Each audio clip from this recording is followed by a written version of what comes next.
Good morning dear student, welcome to the way of solution number 1 study channel West Bengal. তো আমি তোমাদের Dutton sir. তোমরা এখন পাচ্ছ আমার ক্লাস জিকে ডোজ 2.0 থেকে 43-43তম ক্লাস, এবং এখানে আমরা মিক্সড জিকে প্র্যাকটিস করব। তো আমাদের যে সেপ্টেম্বর মাসে ক্লাস রুটিন পাচ্ছ, সকাল 7:30 থেকে আমার ক্লাস থাকছে। তো সকাল সকাল প্রচুর ক্লাস আছে, তোমরা দেখে রাখো এক ঝলকে। অনেক ক্লাস কিন্তু অ্যাড হয়েছে, এবং এত এত ক্লাস তোমরা নোটিফিকেশন লিঙ্ক টেলিগ্রাম গ্রুপে পাবে, verified Telegram group the way of সলিউশনে। এবং প্রত্যেকে তোমরা দেখে রাখো আমাদের TWS একাডেমি অ্যাপে কিন্তু আমরা পেড কোর্স করাচ্ছি, এবং এখানে যে সমস্ত ক্লাস বা ব্যাচগুলো তোমরা পাচ্ছ, ফাউন্ডেশন 3.0, কম্বো ব্যাচ, এসএসসির foundation rail, WBKP PSC practice batch, West Bengal state batch primary foundation 2.0, recorded railway SSC ফাউন্ডেশনের প্র্যাকটিস ব্যাচ কিন্তু অ্যাভেলেবেল আছে। প্রত্যেকে যারা কানেক্ট আছো, আমরা আজকের প্রশ্ন আলোচনা শুরু করব। MCQ practice. প্রথম প্রশ্ন স্ক্রিনে। আচ্ছা, প্রথম প্রশ্ন হচ্ছে 2024 সালের women Asia cup T20 cricket কোন দেশ চ্যাম্পিয়ন হলো? শ্রীলঙ্কা, বাংলাদেশ, ভারত, পাকিস্তান। 2024 সালে অর্থাৎ এই বছরে এটা কি হলো?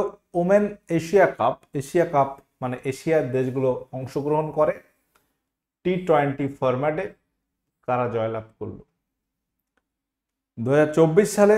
এবছর কিছুদিন আগেই দেখলাম খেলাটি হয়েছে, শ্রীলঙ্কা তারা চ্যাম্পিয়ন হয়েছে।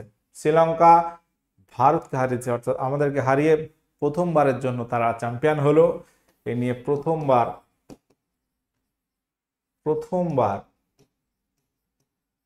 চ্যাম্পিয়ন হলো।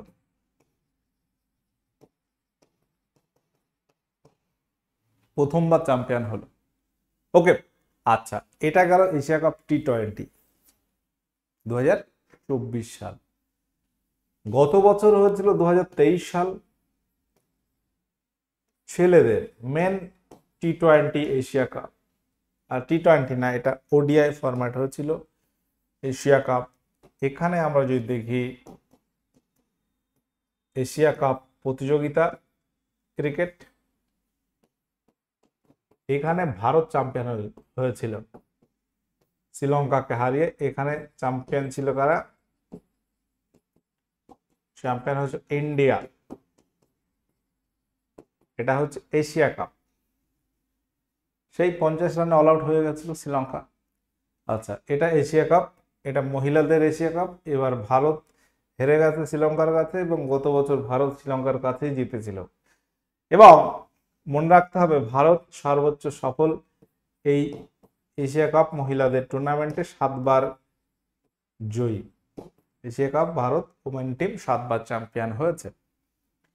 পরবর্তী প্রশ্ন, দলত্যাগ বিরোধী আইনের দৃষ্টিকোণ থেকে লোকসভার কোনো সাংসদের সদস্যপদ থাকবে না বাতিল হবে, সেই বিষয়ে চূড়ান্ত সিদ্ধান্ত গ্রহণের অধিকার আছে কার?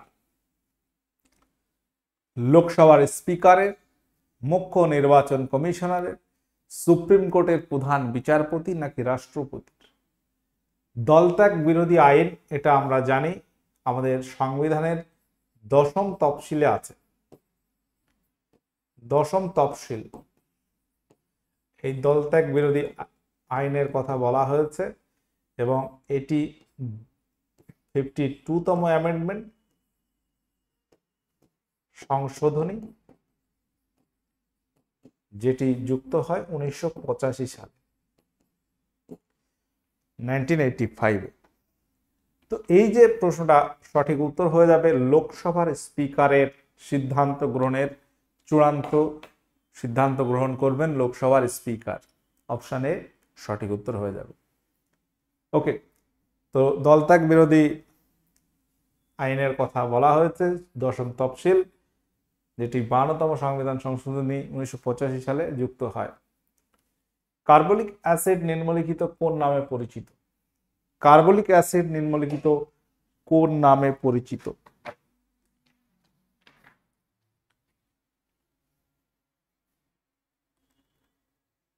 বলো কি হবে?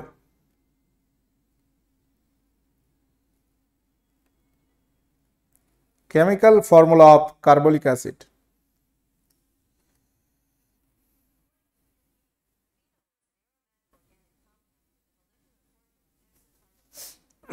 কি হবে বলো? এটি হচ্ছে phenol.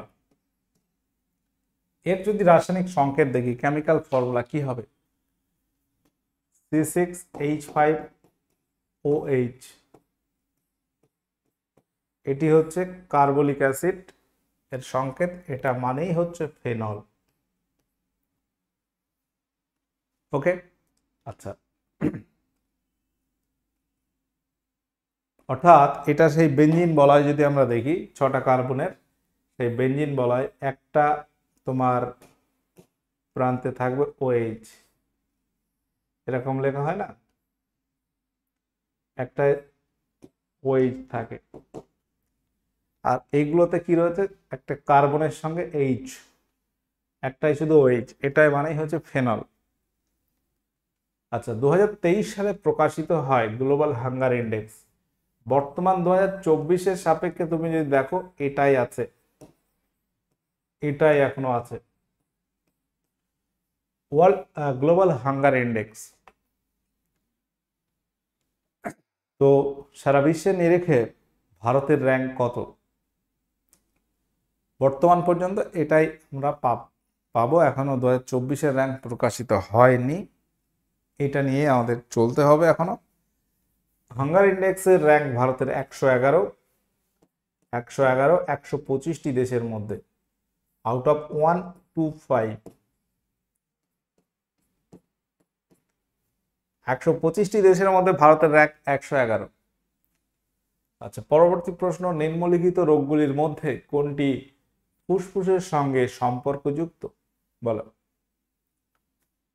Diphtheria, tetanus, pneumonia, dengue. বলো কি হবে এখানে সঠিক উত্তর? ডিপথেরিয়া, টিটেনাস, নিউমোনিয়া নাকি ডেঙ্গু?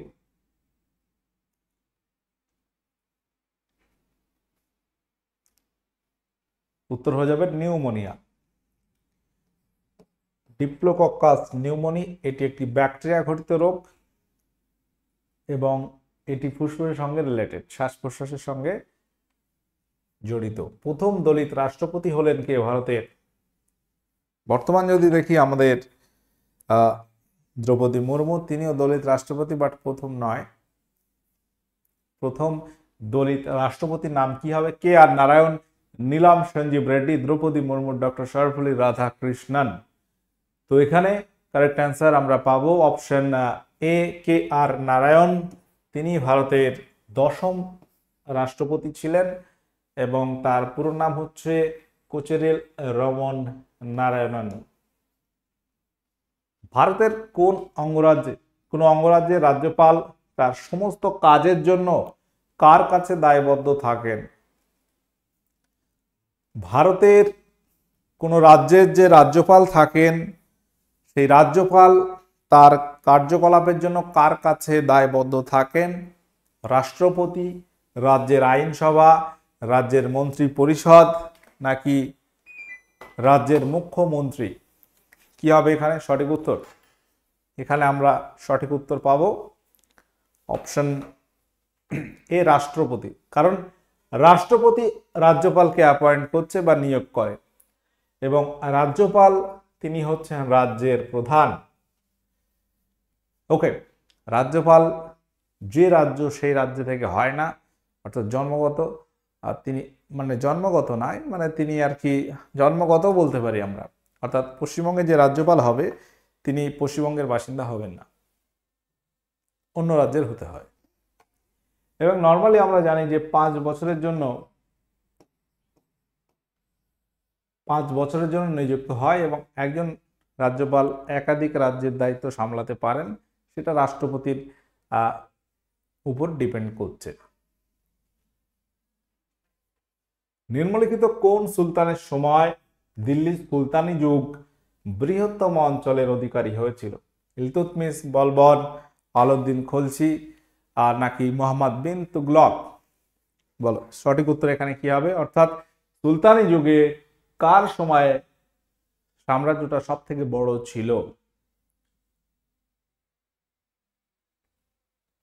আমরা জানি যে আলাউদ্দিন খলজির যে সেনাপতি মালিক কাফুর, তার সাহায্যে তিনি দক্ষিণ ভারত কিছুটা জয় করেন এবং আলাউদ্দিন খলজির সময়কালে আমরা যদি দেখি সুলতানি যুগের সীমানাটা সব থেকে বড় ছিল। আলাউদ্দিন খলজির শাসনকাল কবে?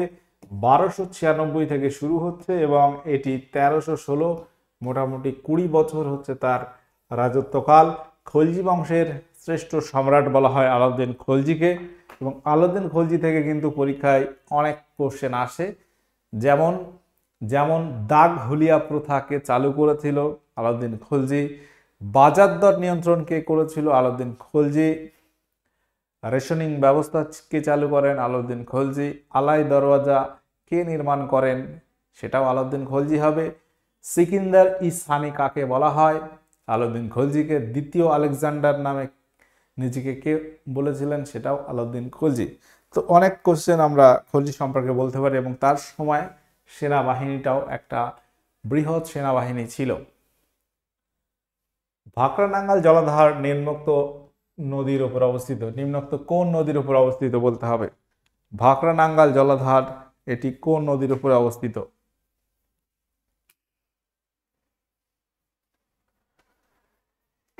বলো, সঠিক উত্তর এখানে কি হবে? ভাকরানাঙ্গাল জলাধার এটি শতদ্রু নদীর উপর অবস্থিত। মাউন্টব্যাটেন প্ল্যান, মাউন্টব্যাটেন প্ল্যান গ্রহণের সময় ভারতের জাতীয় কংগ্রেসের সভাপতি কে ছিলেন?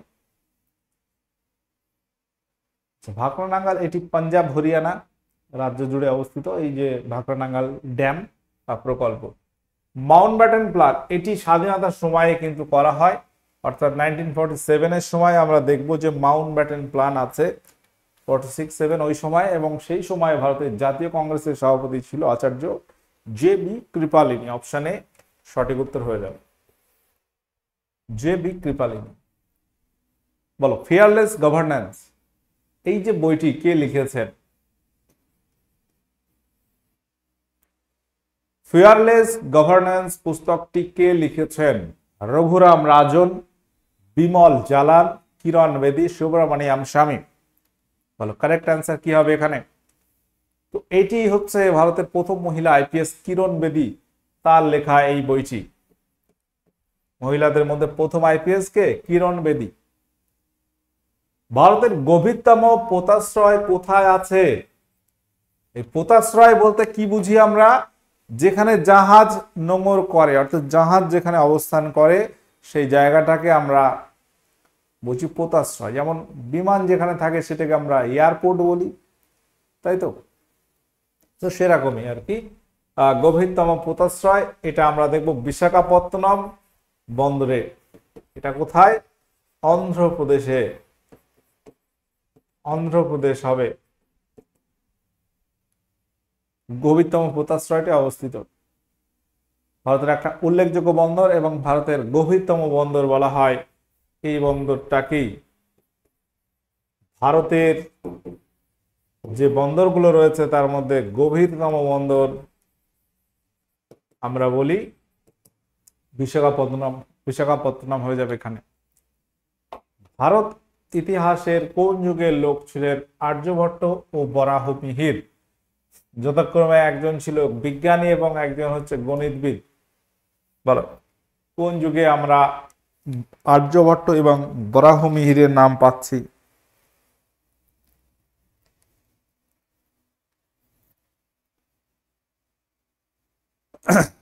তো এখানে সঠিক উত্তর আমরা কি পাচ্ছি? মৌর্য, গুপ্ত, পাল নাকি দিল্লি সুলতানের? উত্তর হবে মৌর্য যুগ নয়, গুপ্ত যুগ, অপশন বি। হরপ্পা সভ্যতার লোকেরা কোন দেশের সঙ্গে বাণিজ্য করত? চীন, ইরান, রাশিয়া নাকি সুমের?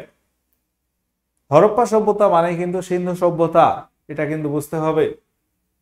সিন্ধু সভ্যতার অপর নাম হরপ্পা সভ্যতা। সিন্ধু সভ্যতা মানেই কিন্তু হরপ্পা সভ্যতা।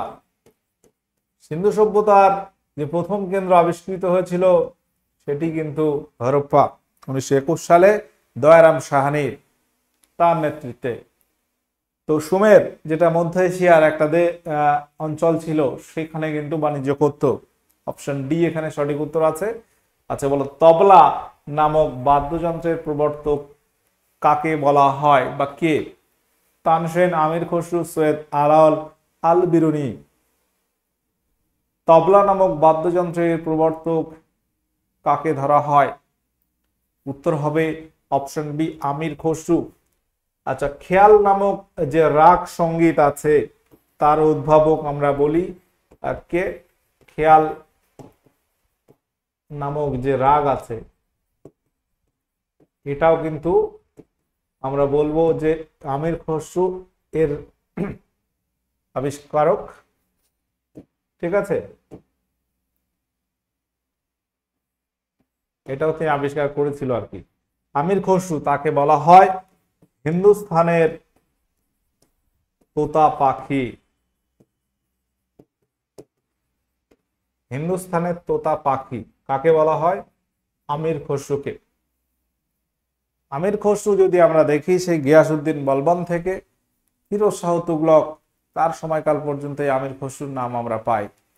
তাকে অনেকে পৃষ্ঠপোষকতা করেছেন, গিয়াসউদ্দিন বলবন, তারপর আমরা দেখব আলাউদ্দিন খলজি, তারপর চলে আসছে। ছত্তিশগড়ের ভিলায় লৌহ ইস্পাত শিল্প গড়ে ওঠে কোন পঞ্চবার্ষিকী পরিকল্পনায়? ছত্তিশগড়ের ভিলায় লৌহ ইস্পাত শিল্প গড়ে উঠেছিল কোন পঞ্চবার্ষিকী পরিকল্পনায়? প্রথম, দ্বিতীয়, তৃতীয় নাকি চতুর্থ? বলো।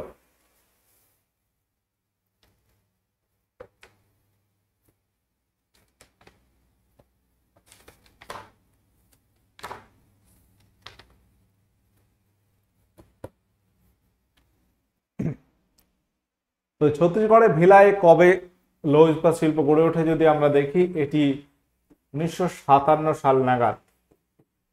এটা কোন পঞ্চবার্ষিকী পরিকল্পনা হবে? অবশ্যই দ্বিতীয় হয়ে যাবে। আমরা দেখেছি যে ভারতের দ্বিতীয় পঞ্চবার্ষিকী পরিকল্পনায় ভারী শিল্পের উপর জোর দেওয়া হয়েছিল। এই সময় দুর্গাপুর, ভিলায় আরো অনেক লৌহ ইস্পাত শিল্প ভারতে গড়ে ওঠে বিভিন্ন দেশের সহযোগিতায়। এই যে ছত্তিশগড়ের ভিলায়, এটি মনে রাখবে রাশিয়ান গভর্নমেন্ট বা সোভিয়েত রাশিয়ার সহযোগিতায় গড়ে ওঠে। রাশিয়ার সহযোগিতায় গড়ে ওঠে।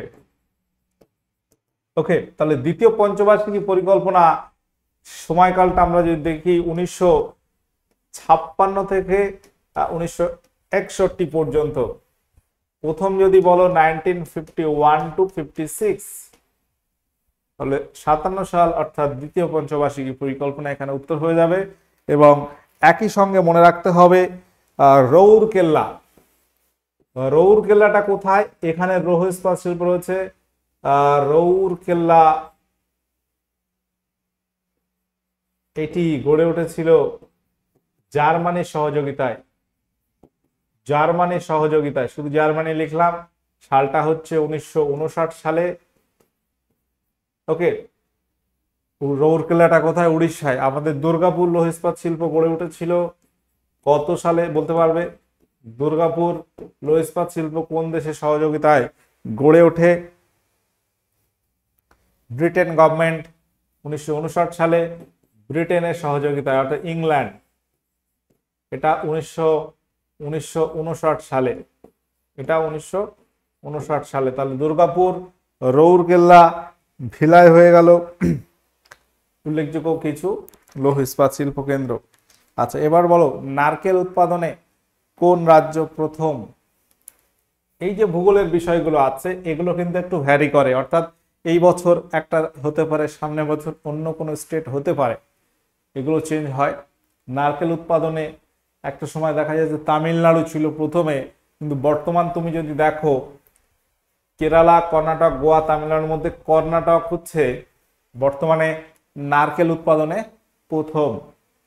অপশন বি এখানে সঠিক উত্তর হয়ে যাবে। আচ্ছা, পরবর্তী প্রশ্ন, কলকাতা হাইকোর্ট এটি কত সালে প্রতিষ্ঠিত হয়? বলো, কলকাতা হাইকোর্ট এটি কত সালে প্রতিষ্ঠিত হয়েছিল? Kolkata high court, Kolkata supreme court কবে প্রতিষ্ঠা হয়? বলো। ভারতবর্ষের যে সুপ্রিম কোর্ট বর্তমান সেটা কিন্তু নয়, কলকাতা সুপ্রিম কোর্ট হয় 1774, হাইকোর্ট হয় 1862 পরে। প্রথম কলকাতা দেখবে সেই ওয়ারেন হেস্টিং এর সময়ে রেগুলেটিং অ্যাক্ট অনুসারে কলকাতা সুপ্রিম কোর্ট প্রতিষ্ঠা হয়েছিল প্রথমে। সুপ্রিম কোর্ট প্রথম প্রতিষ্ঠা হয় 1774 সালে। স্যার এলিজা এমপি প্রথম বিচারপতি ছিল Kolkata supreme court. But Calcutta high court যদি আমরা দেখি এটা 1862 সাল হয়ে যাবে সঠিক উত্তর। ওকে, আচ্ছা এখানে যে সালগুলো রয়েছে 1781 সালে কলকাতা মাদ্রাসা প্রতিষ্ঠিত হয় ওয়ারেন হেস্টিং এর সময়।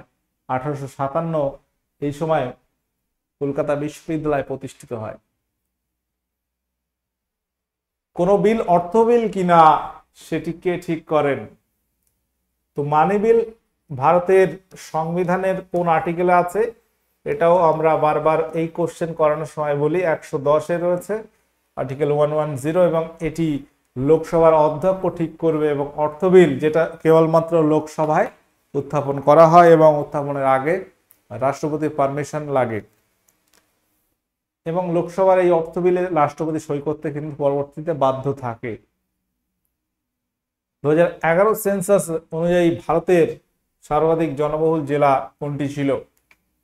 দেখো 11 সেন্সাসে আমাদের 11 সালের প্রশ্নটাই ধরতে হবে। এটাও একবার WBCS এর কোশ্চেন। উত্তর 24 পরগনা, থানে, ব্যাঙ্গালোর, দিল্লি, কোথায় মানে ভারতের জনবহুল জেলা? সারা ভারতের জেলার কথা যদি আমরা বলি, মহারাষ্ট্রের থানে সেই সময় জনবহুল জেলা ছিল, আর উত্তর 24 পরগনা ছিল সেকেন্ড। বর্তমান যদি দেখি, বর্তমানে আমরা এটাই ফার্স্ট হবে, কারণ এই থানে ভেঙে গেছে। উত্তর 24 পরগনায় 1 কোটির বেশি লোক কিন্তু বসবাস করছে পশ্চিমবঙ্গের। উত্তর 24 পরগনা জেলা জনসংখ্যা 1 কোটিরও অধিক। আচ্ছা, আমাদের যে ব্যাচগুলো তোমরা পাবে অ্যাপের মধ্যে গিয়ে এই সমস্ত ব্যাচগুলো দেখতে পাচ্ছ। প্রত্যেকে যারা কারেক্ট আছো, যদি প্রয়োজন হয় তোমরা নিতে পারো অবশ্যই। তার জন্য তোমাকে TWS একাডেমি অ্যাপ ডাউনলোড করতে হবে প্লে স্টোরে গিয়ে, এবং সেই অ্যাপের মধ্যে পেড কোর্স অপশানে গেলে তুমি এই ব্যাচগুলো দেখতে পাবে। তোমার যেটা প্রয়োজন তুমি সেগুলো নিতে পারো। আচ্ছা বলো, কনিষ্কের রাজসভায় প্রধান পুরোহিতের নাম কি ছিল? অশ্বঘোষ, বসুমিত্র, সংঘরক্ষক, নাগার্জুন। তো প্রত্যেকেই কনিষ্কের রাজসভায় ছিল।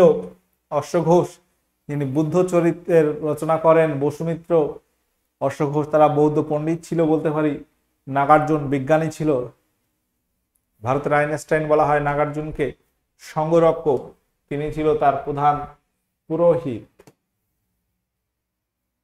কন্যা শিশু হত্যা নিবারণ আইন, কন্যা শিশু হত্যা নিবারণ আইন যেটি চালু হয় নিম্নের কার সময়? অর্থাৎ এই যে বিষয়টা আমরা ভ্রূণ হত্যা দেখেছি, এর বিরুদ্ধে কঠোর আইন রয়েছে, যে জন্মের আগে কিন্তু লিঙ্গ নির্ধারণ যে সিস্টেমটা ছিল বা প্রকাশ হতো এবং সেই অনুযায়ী ভ্রূণ হত্যা হতো, সেগুলো কিন্তু কঠোরভাবে নিষিদ্ধ। এবং এই যে ঘটনাটা আজকের দিনে নয়, আগেও এই ব্যাপারটা মানে ভ্রূণ হত্যা না, শিশু কন্যা হত্যা ব্যাপারটা ছিল। এটা আইন করে লর্ড মেয়র সময় বন্ধ করা হয়েছিল 1870 সালে। বলো, মনিটারি পলিসি এই কমিটির সভাপতি কে হয়? মনিটারি পলিসি কমিটির সভাপতি কে? ভারতের বলো প্রধানমন্ত্রী, অর্থমন্ত্রী, governor of reserve bank of India, নাকি ভারতের রাষ্ট্রপতি? মনিটারি পলিসি এর তোমার সভাপতি হবেন অবশ্যই যিনি RBI এর গভর্নর হবেন, রিজার্ভ ব্যাংক অফ ইন্ডিয়ার যিনি গভর্নর তিনি কিন্তু হবেন। অর্থাৎ বর্তমানে আমরা যদি দেখি কে আছেন, প্রত্যেকে তোমরা বলো। শক্তিকান্ত দাস, শক্তিকান্ত দাস তিনি আছেন রিজার্ভ ব্যাংকের গভর্নর। আচ্ছা, রেগুলেটিং অ্যাক্ট পাস হয় নিম্নের কোন বড়লাটের আমলে? এটা কিন্তু আমরা প্রশ্ন আকারে করেই দিয়েছি একটু আগেই। রেগুলেটিং অ্যাক্ট থেকে কথা বলছিলাম। এই রেগুলেটিং অ্যাক্ট শাসন সংক্রান্ত আইন, যেটি 1773 সালে পাস হয়, এবং এর রেসপেক্টে আমরা দেখব যে ভারতবর্ষের কলকাতাতে কলকাতা সুপ্রিম কোর্ট প্রতিষ্ঠা হয়, এবং সেটি অবশ্যই ওয়ারেন হেস্টিংস, অপশন বি এখানে সঠিক উত্তর হবে। পৃথিবীর গভীরতম অরণ্য এটি কোথায় অবস্থিত? আমাদের 25 নম্বর কোশ্চেন, এটা গত দিনের হোমওয়ার্ক ছিল তোমাদের। বলো, ভারতের গভীরতম অরণ্য এটি কোথায় অবস্থিত? আমাজন অববাহিকা, কানাডা, পম্পাস, আমেরিকান অববাহিকা। উত্তর হয়ে যাবে আমাজন অববাহিকা। আমাজন অববাহিকা, আমাজন নদী পৃথিবীর বৃহত্তম নদী প্রস্তুত দিক থেকে। দীর্ঘতম নদী বললে হয় নীলনদ, আর আমাজন হয় তোমার বৃহত্তম নদী পৃথিবীর মধ্যে। তো এই আমাজন অববাহিকা যে গভীর অরণ্য আছে সেটি কিন্তু পৃথিবীর যে অরণ্যের মধ্যে সেটি গভীরতম। অপশন এ সঠিক উত্তর হয়ে যাবে। পৃথিবীর ফুসফুস বলা হয় এই আমাজন জঙ্গলকে। আচ্ছা, ওয়ার্ল্ড টিবি ডে, টিউবারকিউলোসিস, যক্ষা সংক্রান্ত সচেতনতার জন্য এই দিবস পালিত হয়। এটি কত তারিখে? তোমরা এটা হোমওয়ার্ক করবে। আজকের ক্লাসের কোশ্চেন এখানে এন্ড হচ্ছে। আউট অফ 26 আর তোমার কটা সঠিক হয়েছে অবশ্যই কমেন্ট বক্সে জানিয়ে দেবে। এবং প্রত্যেককে বলবো খুব ভালো করে পড়াশোনা করো, রিভিশন করো। সময় কিন্তু নেই, পরীক্ষা এসে গেছে। মিসলেনিয়াস যারা টার্গেট করেছিলে প্রত্যেকের বলবো যে স্ট্যাটিক পার্ট খুব ভালো করে দেখতে থাকো। সায়েন্স তো আছেই, অন্যান্য জিকে, এই জিকে ক্লাসগুলো তোমাকে করতে হবে। পুরোনো ক্লাস দেখতে পারো বা বইগুলো রিভিশন দিতে থাকো এবং ম্যাথমেটিক্স সমান হারে চ্যাপ্টার ধরে ধরে রিভিশন করো, ঠিক আছে? তো আমাদের যে প্র্যাকটিস ক্লাসগুলো হচ্ছে আর সেগুলো তোমরা পাচ্ছ আমাদের the way of solution TWS academy YouTube চ্যানেলে। যারা নতুন আছো সাবস্ক্রাইব করে নোটিফিকেশন অল করো। এবং আমাদের পেড কোর্স আমরা করাচ্ছি TWS একাডেমি অ্যাপ, যেটি প্লে স্টোরে তোমরা পাচ্ছ, ঠিক আছে? তো আজকের ক্লাস আমি এখানে এন্ড করব। সকলে ভালো থাকো, সুস্থ থাকো এবং কোনো প্রশ্ন থাকলে অবশ্যই কমেন্ট করে জানাবে। সেশনটি ভালো লাগলে অবশ্যই লাইক শেয়ার করে দিও। ওকে, টাটা, বাই।